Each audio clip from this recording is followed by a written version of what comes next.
What things did you do as a kid that you now realize is extremely weird?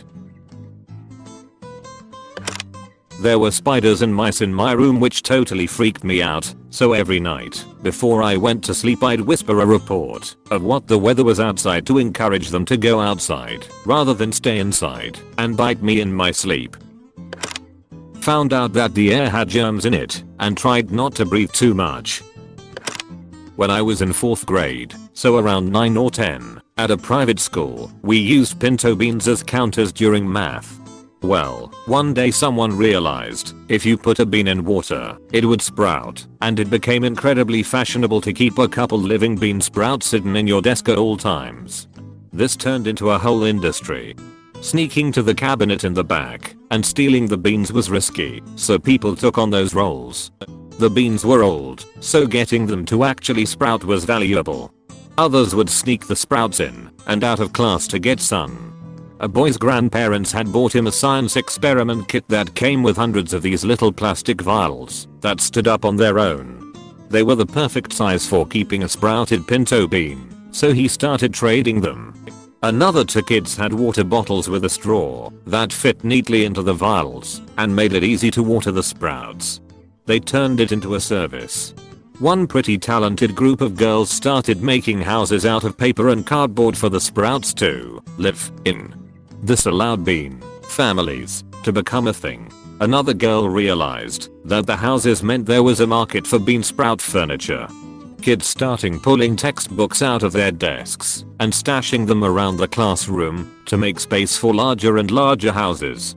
The houses were a turning point because they ran anywhere from $5 to $10, which was the first time anyone had charged real money for something instead of bartering. In addition, demand for sprouts went through the roof since you could fit 4 or 5 in a house.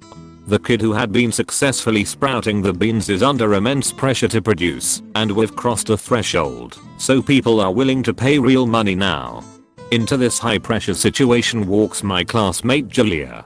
Julia brings a tiny bottle of purple liquid one day and tells Bean Sprouter Kid that it's the diluted slime of an extremely rare snail from the forests up north that she collected herself while camping with her family. It's such a strong fertilizer, even diluted, that one drop in each vial will guarantee that a bean will sprout. In addition, a drop to each already sprouted bean will ensure a nice, green plant. There's enough for around 50 sprouts in there, but it's going to cost him $20 for the whole bottle. Well, if you're selling the sprouts at $1 each, $20 is a steal.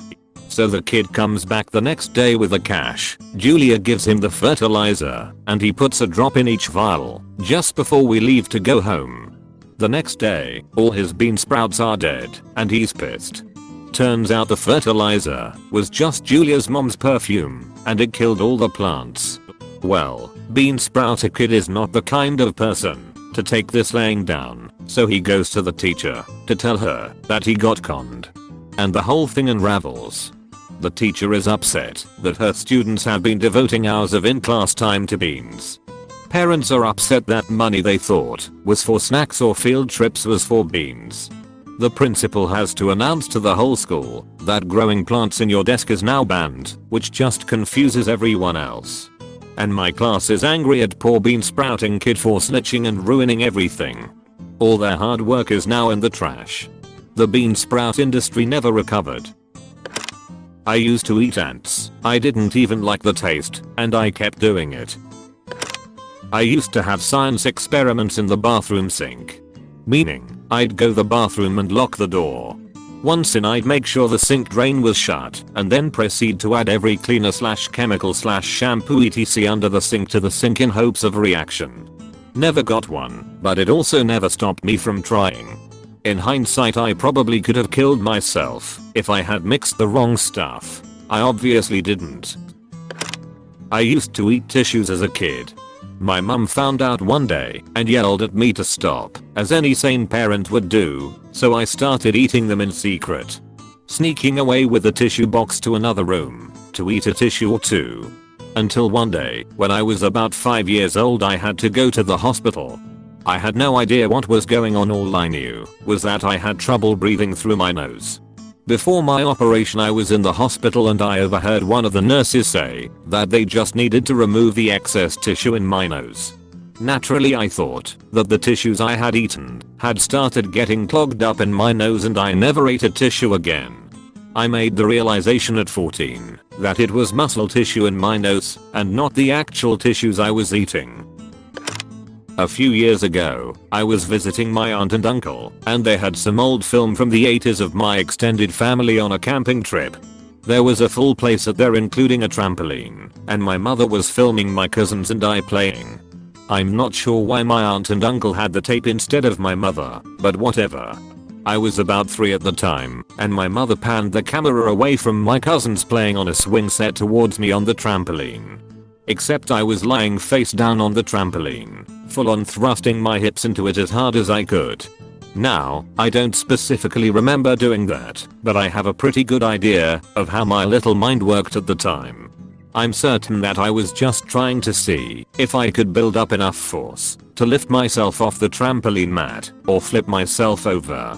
Still, not exactly the best thing to be watching with your aunt and uncle, who threatened to save it and show at my wedding. Jokes on them, I pocketed the tape when they weren't looking. In grade 1 we would sit in a group on the floor in front of the teacher while she read us stories. I would sit at the back of the group against the wall and pull my pants halfway down my bum. I liked feeling the cool ground/wall against my bare butt. I didn't know that people could see my eyes move and used to have my head in one direction and look with my eyes somewhere else. It wasn't before a girl saw me looking at her and said, "What are you looking at?" I figured that out. I was 7 or 8 years old and my mind was blown. My eyes move. When I was in elementary school I would use one hand to cover my butt when I showered because I was afraid that a monster would warp through the bathroom wall and attack my butthole. When I was a wee lad I would wander about the house naked and pull back me foreskin to show visitors. I don't do that anymore though.